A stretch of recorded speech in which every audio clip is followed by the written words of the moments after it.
Perjalanan kami diawali dengan sesampainya kami di gerbang masuk Kawaratu via Desa Gunung Sari. Kami bertemu seseorang yang bernama Pak Dadang. Nah, Pak Dadang ini adalah salah satu orang yang mengurus wisatawan atau orang yang ingin melakukan trekking ke Kawaratu. Kami sempat berbincang sedikit sebelum kami mulai start trekking ke Kawaratu atau mau mulai trekking ke Kawaratu. Kami diberitahu untuk tidak melakukan satu hal yang tidak seharusnya. Contohnya melakukan hal-hal yang tidak senonoh atau berbicara hal-hal kotor.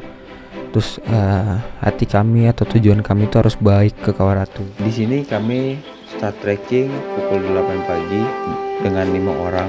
Kenali Dendi, Yuda, Devli, Novanta, dan tour guide kami yaitu Kang Asep.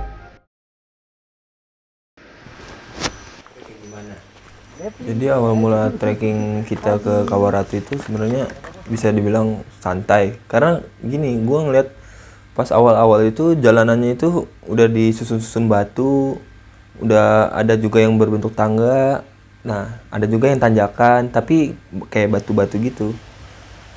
Nah, itu mungkin bisa dibilang sampai 15 menit tuh jalannya itu masih batu-batuan, udah disusun gitu. Jadi pas kita 15 menit itu ada teman gue satu namanya Devli, itu dia nanya-nanya ke tour guide kita, Kang Asep namanya. Dia nanya, Kang, kan ini jalanan kita kan nyantai nih ya. Terus udah dibuatin sama warga tuh batu-batu. Kenapa di berita tuh banyak banget yang hilang? Oh, terus Kang Asep tuh jelasin. Nah, jadi emang di awal-awal ini kayak gini jalanannya, tapi ntar Mas lihat sendiri aja deh gitu katanya. Jalannya itu bercabang-cabang, terus masih tanah, belum dibangun sama warga, belum sampai ke situ katanya.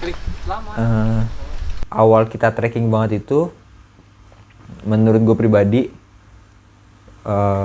gue udah kayak ini keren banget sih treknya, yang kita lewatin batu-batu gitu rada nanjak, terus sekitar berapa menit kemudian itu kita ngelewatin bambu-bambu dan itu tuh keren gitu, bambunya itu kayak apa ya, kayak miring gitu, bentuknya kayak gini lah.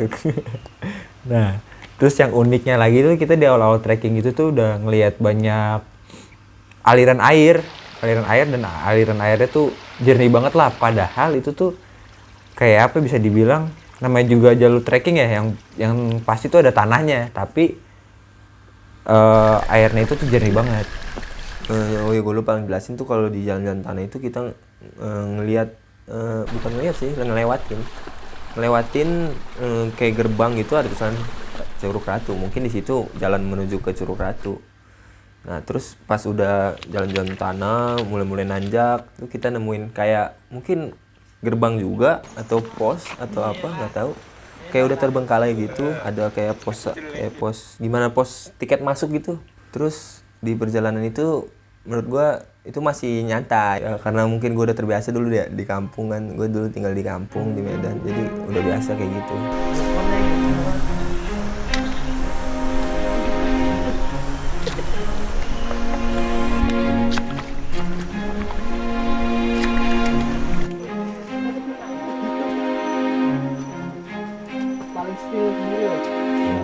Terus udah jalan-jalan lagi, kita nemuin jalanan tuh yang unik. Uniknya itu dia ada nih jalan, tapi kayak kita di tengah-tengah ada gundukan gitu, terus lewatin yang tengah-tengahnya itu. Nah, itu kita mungkin karena pas berangkat masih cerah ya, jadi nggak licin tuh. Mungkin kalau itu hujan, menurut gue sih itu licin banget. Setelah melakukan perjalanan selama setengah jam, kita menemukan banyak hal yang menarik di tempat ini. Contohnya seperti tadi, ada air yang mengalir dari atas. Nah, perkiraan kami mengira bahwa air itu berasal dari curug atau dari sumber air yang berada di sungai-sungai di sini. Ternyata air tersebut berasal dari beberapa mata air di sini, mungkin dari rembesan pohon. Jadi begitu pokoknya mantap.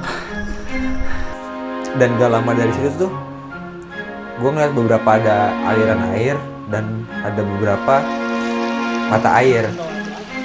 Nah, beberapa mata air dan aliran air itu ada yang bisa diminum.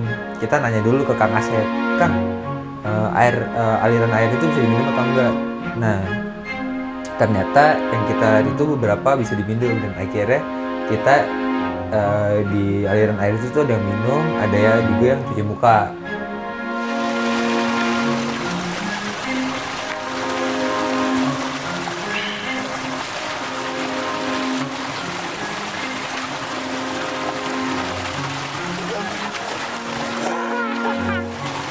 Nah, gak lama dari situ kita baru tuh dapetin track yang menurut gue sih asik, tapi menurut temen gue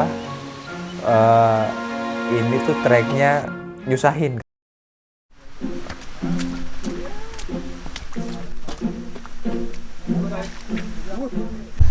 Jadi gimana? Alah, coba jalan lah. Jalan. Wah, ini gak. Asih jangan situ itu dalam. Depli, ayo Depli, kakak Depli.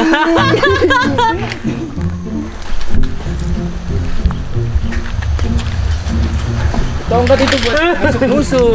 Gue butuh tongkat. Sabar.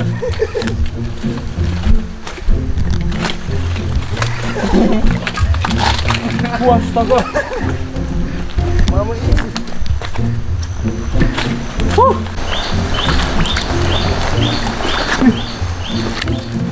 Haha, lemah. Iya, iya. Mantap. Mantap. Iya, itu kan.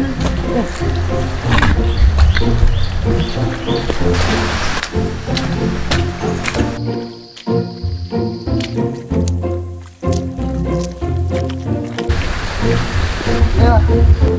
Jadi karena terkena lumpur, sepatu saya ambiar.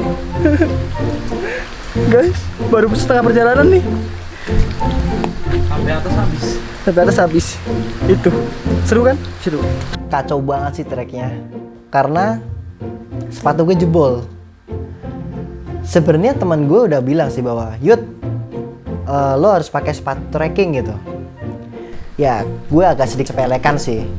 Karena mungkin ya treknya pendek lah jaraknya gitu kan, sepatu running aja cukup gitu. Dan ketika gue lanjutin perjalanan, wah nggak enak banget nih, terus kayak ya pokoknya nggak nyaman gitu. Akhirnya gue lepas sepatu running tersebut dan gue bawa ngeker, dan di situ kaki sakit, terus tiba-tiba nancep tuh duri apa ya, pepohonan ada durinya dan nancep ke kaki.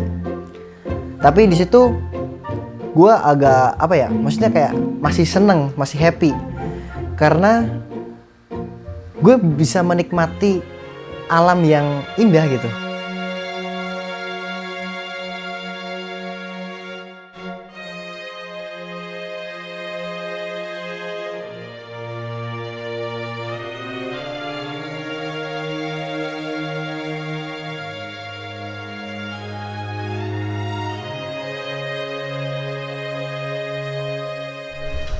Cukup sulit untuk mencapai Kawaratu, dan berbagai rintangan telah kita lewati. Sekarang tinggal dari diri kita sendiri apakah kuat atau tidak. Wuyo.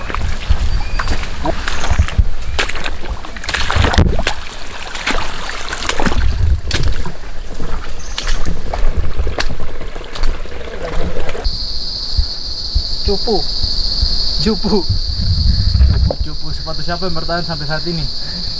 satu Anda. Di perjalanan kita trekking ke Kawaratu itu tuh kita nemuin salah satu peninggalan sejarah lah bisa dibilang, yaitu ada yang bilang ini tuh bekas bandara Coba jelasin tadi bilang apa ini?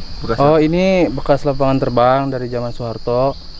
Dulunya ini aspal semua sampai ke atas. Kita juga bisa ngelihat apa namanya dari segi luas treknya, dan itu udah ditumbuhi sama tumbuhan-tumbuhan pakis, dan itu banyak banget, dominan banget lah. Cuman kendalanya kita nggak bisa ngegambarin secara visual bahwa itu bandara, karena kendala kita nggak punya drone. Kalau tour guide bilang diambil pakai drone area ini, itu kelihatan banget katanya apa namanya berbentuk bandara atau helipad.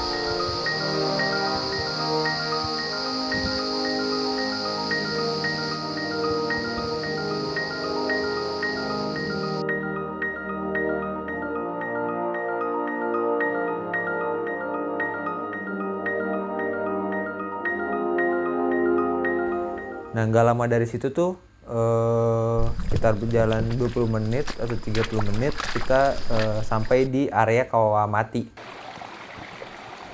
Nah, di Kawamati ini unik banget.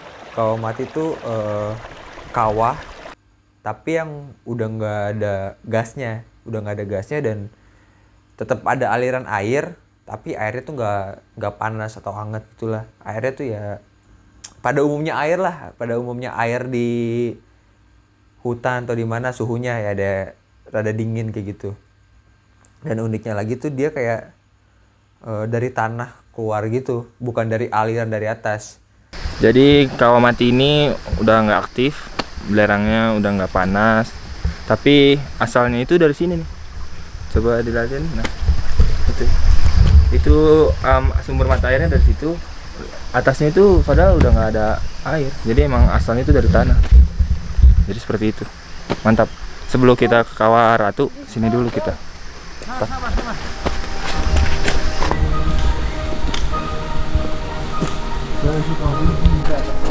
Serius?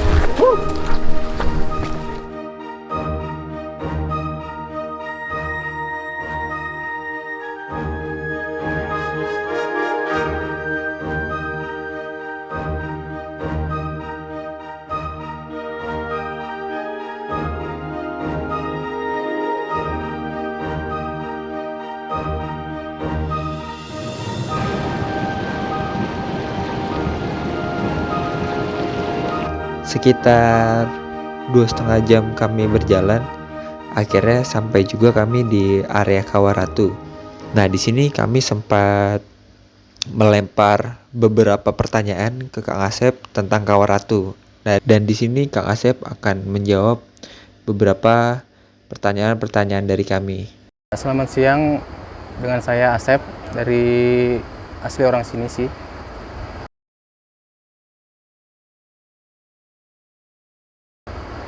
Menurut saya sih Kawah Ratu itu bukan sekedar mistis, atau kebanyakan orang bilang Kawah Ratu itu banyak mistis, terus banyak penghuni alam gaib lah. Tapi sebenarnya tidak gitu loh. Nggak ada yang aneh kalau kitanya tuh sopan santun, tidak sompral ya, tidak sompral. Wajibkan di sini tuh trekking pagi dari jam 7 sampai jam 10, dan jam 11 ke atas itu tidak bolehkan, tidak diperuntukkan untuk naik ya, karena asap mulai tebal. Kemungkinan kan dari jam 11 sampai ke Kawah Ratunya itu jam 2 atau jam setengah 3 ya, jam 3 belum istirahatnya ke sini jam 1 jam atau 2 jam. Jadi terlalu sore itu di sini terlalu berbahaya. Asap mulai tebal, kadang-kadang asap itu mengandung racun atau mengandung zat-zat kimia yang lainnya. Di sini tuh ada aja gitu ya orang yang nyasar karena keteledoran dia sendiri. Trekking terlalu lama, terlalu siang, nggak persiapan yang mateng.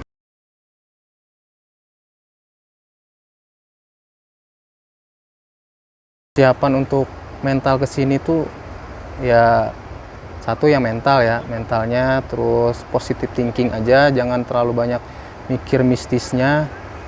Iya, kalau trekking ke sini tuh ya diwajibkan pakai jas hujan, pakai celana yang anti air. Boleh, kalau celana pendek boleh, yang penting sepatu itu nggak abal-abal gitu, harus pakai sepatu. Ya mungkin kalau saya ya tour guide pakai sepatu bot yang anti air. Karena perjalanan ke Kawaratu itu lumpur, terus banyak air gitu, lumpur ada yang dalamnya 1 meter, ada yang sampai 2 meter juga ada. Jadi kita menanggulangi ya, menanggulangi lah, ibaratnya jangan sampai kita terjebak di lumpur lah.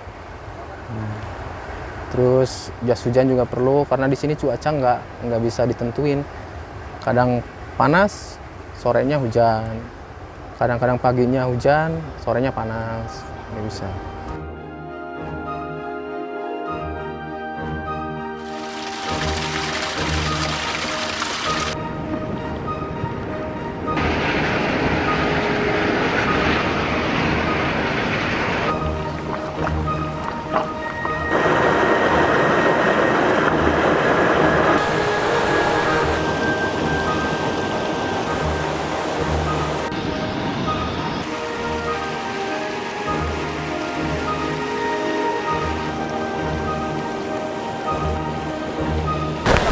It's a nice trip and I'm happy to be here. Asik banget, sumpah nggak bohong, gitulah. Pokoknya nih maksudnya Apa nih? Kondisi sekarang cuacanya lagi hujan, lumayan deres. ya lumayan kurang mendukung ya. Lumayan kurang mendukung, cuma ketertarikan kita akan hal ini membuat cuaca itu menjadi hal yang kedua. Bukan jadi halangan lah. Bukan jadi halangan untuk kita. Jadi ini adalah trip paling enak yang pernah aku rasain. Ini adalah akhir dari perjalanan kami di Kawah Ratu. Semoga film ini dapat bermanfaat. Alam yang indah harus dinikmati. Sekian dan terima kasih.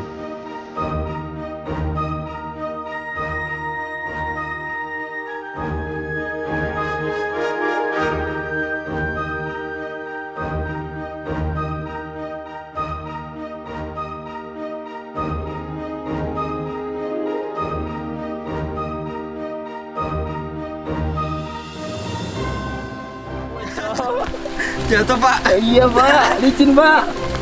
Ya Allah.